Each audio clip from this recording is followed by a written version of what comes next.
இது ஃபர்ஸ்ட் மலேசியாவின் செய்திகள் உங்களுக்காக.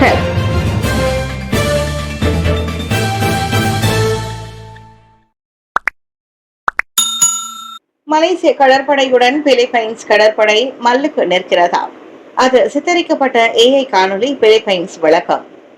பிலிப்பைன்ஸ் கடற்படைகளுக்கு இடையில் மோதல் சூழ்நிலை உருவாகி இருப்பது போன்ற தோரணையில் யூடியூபில் ஒரு வீடியோ பரவி இருப்பதை மணிலா மறுத்திருக்கின்றது.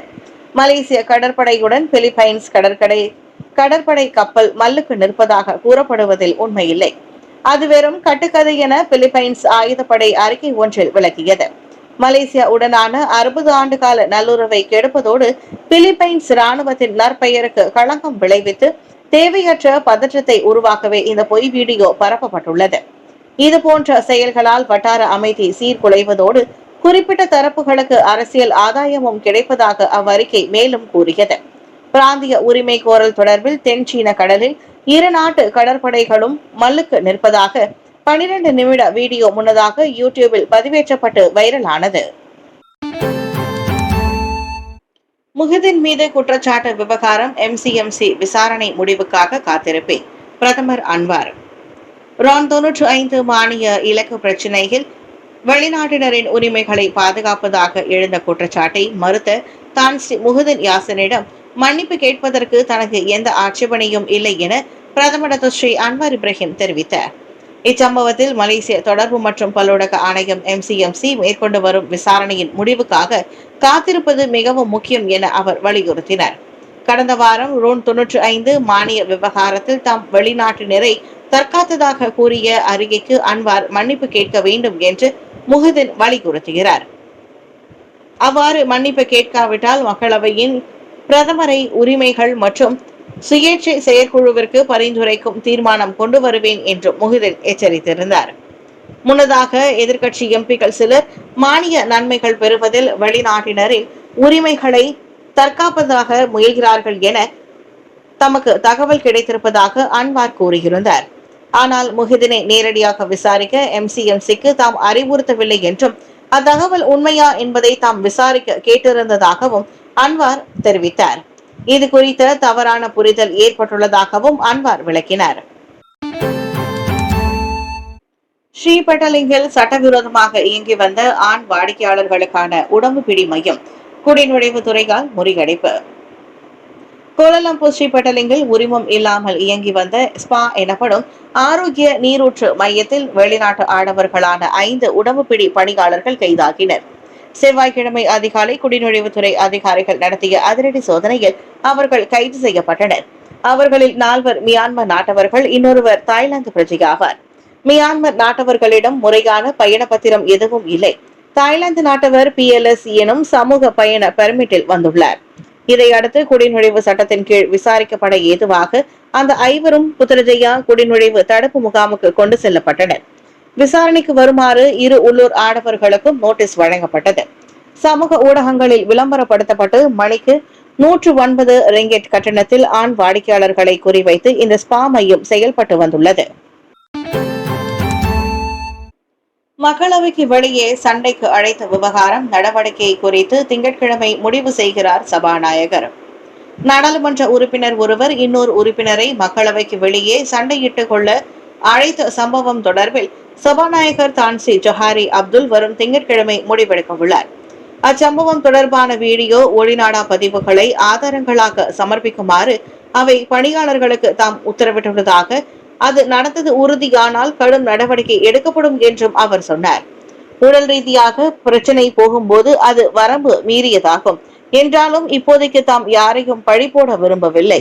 முழு விசாரணைக்கு பிறகு திங்கட்கிழமை முடிவை எதிர்பாருங்கள் என ஜொஹாரி கூறினார்.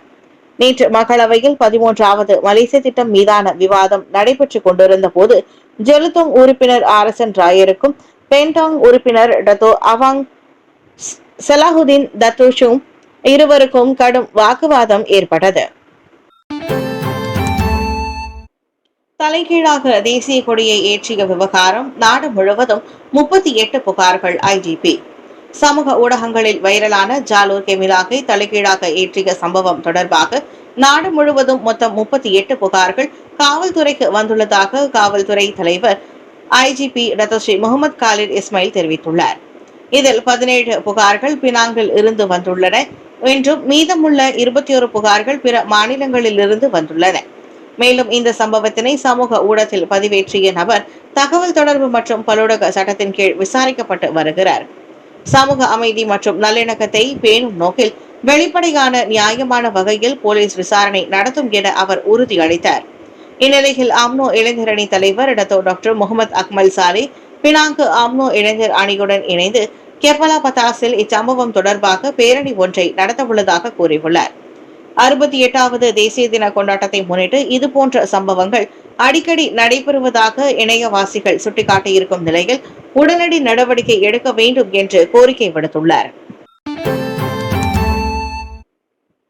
ரபிசி மகன் மீதான தாக்குதலை கண்டித்த பிரதமர் வெளிப்படையான விசாரணைக்கு உத்தரவு. முன்னாள் மத்திய அமைச்சர் டத்தோஸ்ரீ ரபிசி ரம்லியின் மகன் மீது நடத்தப்பட்ட தாக்குதல் தீய நோக்கத்தை கொண்டது என பிரதமர் கண்டித்துள்ளார். பள்ளிகளில் பகடிவதை பிரச்சினைகள் இன்னமும் தலை தூக்கி இருக்கும் நேரத்தில் இந்த நாசவேலை நடந்துள்ளது. எனவே அத்தாக்குதலை விரைவாகவும் வெளிப்படையாகவும் விசாரிக்குமாறு உள்துறை அமைச்சர் அன்வார் உத்தரவிட்டார். ரபிசியின் குடும்பம் இந்த இக்கட்டான சூழலை மனதிடத்துடன் எதிர்கொள்வார்கள் என பிரதமர் நம்பிக்கை தெரிவித்தார். இவ்வேளையில் எதிர்க்கட்சி கூட்டணியான பெரிக்கத்தான் நேஷனலும் இத்தாக்குதலை கண்டித்து அறிக்கை வெளியிட்டுள்ளது. இதுபோன்ற குற்ற செயல்களுக்கு நாகரிக நாட்டில் இடமில்லை என பெரிக்கத்தான் கொறடா டத்தோஸ்ரீ தகியுடின் ஹசான் குறிப்பிட்டார். குறிப்பிட்ட விஷயங்களில் தொடர்ந்து உரக்க குரல் எழுப்புவதற்கு எதிரான எச்சரிக்கையாகவே அத்தாக்குதல்களை தாம் பார்ப்பதாக ரபிசி கூறியிருப்பதையும் தகியுடின் சுட்டிக்காட்டினார். ஒருவேளை அது உண்மை என்றால் ஆரோக்கியமற்ற குண்டர் கும்பல் அரசியல் கலாச்சாரத்தை அது பிரதிபலிக்கிறது. அரசியல் கருத்து வேறுபாடுகளை ஒருபோதும் மிரட்டலாகவோ உடல் ரீதியான வன்முறையாகவோ மாறக்கூடாது. அதிலும் குறிப்பாக குழந்தைகளை அது உட்படுத்தக்கூடாது என்றார் அவர். நேற்று பிற்பகலில் புத்திரஜயாவில் உள்ள பேரங்காடியின் கார் நிறுத்தும் இடத்தில் தன் தாயுடன் காரில் ஏற முயன்ற ரபிசியின் மகனை மர்ம நபர் ஊசியால் குத்தினார். இந்திய சமூகத்துக்கு சிறப்பு அமைச்சரவை செயற்குழு வேண்டும், சுங்கை சிப்புட் கேசவன் வலியுறுத்து.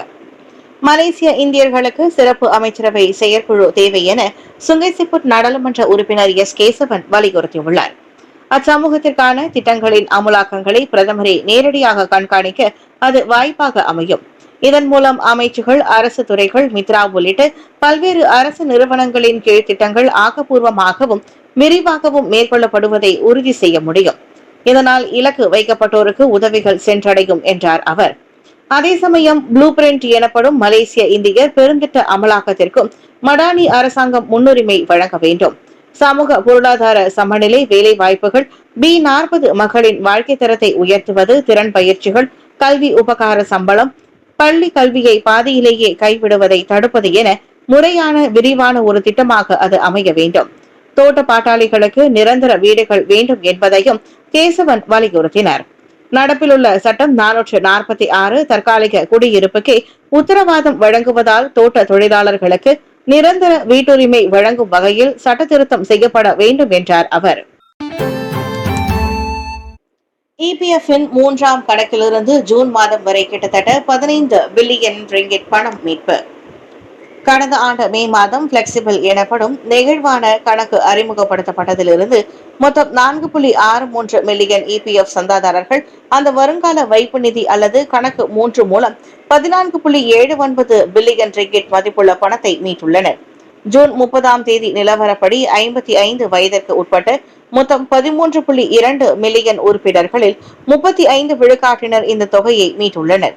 நெகிழ்வான கணக்கில் மீதமுள்ள மொத்த சேமிப்பு 10.16 பில்லியன் ரிங்கிட் என்று நாடாளுமன்றத்தின் இணையதளத்தில் வெளியிடப்பட்ட எழுத்துப்பூர்வ பதிலில் நிதியமைச்சர் தெரிவித்துள்ளது.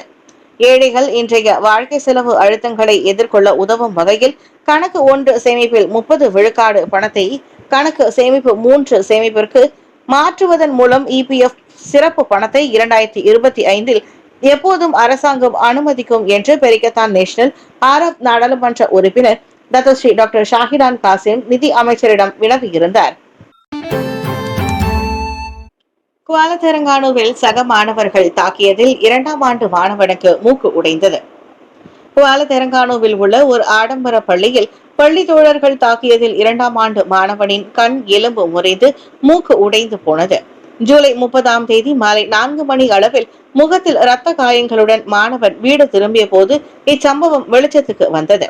பல மாணவர்கள் அவனை தாக்கியதோடு அவனது கைகளை பிடித்துக் கொண்டு அவன் விழும் வரை முகத்தில் குத்தியதாக தாய் போலீசில் புகார் செய்தார்.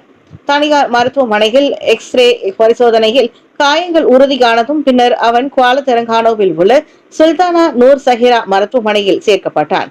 3 உடன்பிறப்புகளில் 2வது மகனான அந்த சிறுவனுக்கு மூக்கு எலும்பு முறிவை சரி செய்ய நேற்று காலை அறுவை சிகிச்சை செய்யப்பட்டது. மகன் பகடிவதைக்கு ஆளாவது இது முதல் முறை அல்ல என அவனது தாயார் கூறினார். ஜூன் மாதத்தில் ஒரு கல்லால் தாக்கப்பட்டதில் அவன் கண்ணில் காயம் ஏற்பட்டது. ஆனால் அந்த நேரத்தில் எந்த போலீஸ் புகாரும் செய்யப்படவில்லை. இருப்பினும் அண்மைய சம்பவத்தை தொடர்ந்து சட்ட நடவடிக்கை எடுக்க முடிவு செய்துள்ளதாக தாய் கூறினார். இந்த விஷயத்தை பற்றி விவாதிக்க தாக்குதலில் ஈடுபட்ட மாணவர்களின் பெற்றோரை திங்கட்கிழமை அன்று பள்ளி நிர்வாகம் சந்தித்ததாகவும் தெரிகிறது. ஒழுங்கீனமான 82,076 உள்ளடக்கங்களை நீக்க MCMC கோரிக்கை ஃபாமி தகவல். இவ்வாண்டின் முதல் 6 மாதங்களில் ஒழுங்கீனமான 82,076 உள்ளடக்கங்களை நீக்குமாறு சமூக ஊடக சேவை வழங்குநர்களிடம் மலேசிய தொடர்பு பல்லுலக ஆணையமான MCMC விண்ணப்பித்துள்ளது. இவை அனைத்தும் MCMC விதிமுறைகளை மீறிய உள்ளடக்கங்கள் என தொடர்புத்துறை அமைச்சர் டாக்டர் ஃபாமி ஃபாட்சில் தெரிவித்தார். பயனர்களுக்கு ஒழுங்கீன சேவைகளை வழங்கும் செயலிகள் சமூக ஊடகங்களில் இருப்பது கவலை அளிப்பதாகவும் அவர் சொன்னார். இது சட்டத்திட்டங்களுக்கு எதிரானது என்பதோடு மக்களின் மனநலத்திற்கு தீங்கு விளைவிக்கிறது. சில சமயங்களில் சமூக சீர்கேட்டுக்கு வித்திட்டு பயனர்களின் பாதுகாப்புக்கும் அச்சுறுத்தலாக விளங்குகிறது. எனவே அத்தகைய உள்ளடக்கங்களை நீக்குமாறு MCMC கோரியுள்ளது. என்றாலும் அவற்றை நீக்குவதும் நீக்காமல் விடுவதும் அந்தந்த சமூக ஊடகங்கள் வரையறுத்துள்ள சமூக வழிகாட்டிகளின் அடிப்படையின் முடிவாகும். அதாவது இறுதி முடிவை சமூக ஊடக சேவை வழங்குனர் தான் எடுக்க வேண்டும் என்றார் அவர். சமூக ஊடகங்கள் தவிர்த்து கூகுள் பிளே, ஆப்பிள் ஸ்டோர் போன்ற தளங்களில் வழங்கப்படும் அந்த ஒழுங்கீன சேவைகளை தணிக்கை செய்யவும் முடக்கவும் MCMC நடவடிக்கைகளை மேற்கொண்டு வருவதாக ஃபாமி கூறினார். தாமான் மலூரியில் 100 ரிங்கிட் கட்டணத்தில் வேலை பெர்மிட்டுகளை அச்சிடும் கும்பல் முறியடிப்பு, 19 பேர் கைது. வெளிநாட்டு தொழிலாளர்களுக்கான EPLKS எனப்படும் தற்காலிக வேலை அனுமதி பெர்மிட்டுகளை மாற்றி அமைத்து அச்சிட்டு வந்த மோசடி கும்பலை குடிநுழைவுத்துறை முறியடித்துள்ளது. கோலாலம்பூர், தாமான், மலூரியில் 4 கடைகளில் மேற்கொள்ளப்பட்ட சோதனைகளில் அக்கும்பல் சிக்கியது. இதையடுத்து 16 வங்காளதேச ஆடவர்களும் 3 மியான்மர் ஆடவர்களும் கைதாகினர். விசாரணைக்கு வருமாறு ஒரு உள்ளூர் ஆடவன், 4 பெண்கள் மற்றும் ஒரு வங்காளதேச ஆடவருக்கு நோட்டீஸ் வழங்கப்பட்டது. ரொக்க பணம், அச்சிடப்பட்ட EPLKS மின்னியல் சீட்டுகள், வங்காளதேச கடப்பிதழ்கள், மடிக்கணினிகள், அச்சு இயந்திரங்கள், CCTV கேமராக்கள் உள்ளிட்டவையும் பறிமுதல் செய்யப்பட்டன. அந்த சட்டவிரோத செயல்கள் அதிகாரிகள் கண்களில் படாத வண்ணம் கைபேசி பழுதுபார்ப்பு மற்றும் மளிகை கடைகள் போர்வைக்கில் இக்கும்பல் இயங்கி வந்துள்ளது. வெளிநாட்டினரின் போலி கடப்பிதழ்களுக்கு ஏற்ப EPLKS மின்னியல் சீட்டை மாற்றி அமைக்க தலா 100 ரிங்கிட் கட்டணம் விதிக்கப்படுவதும் விசாரணையில் கண்டறியப்பட்டது.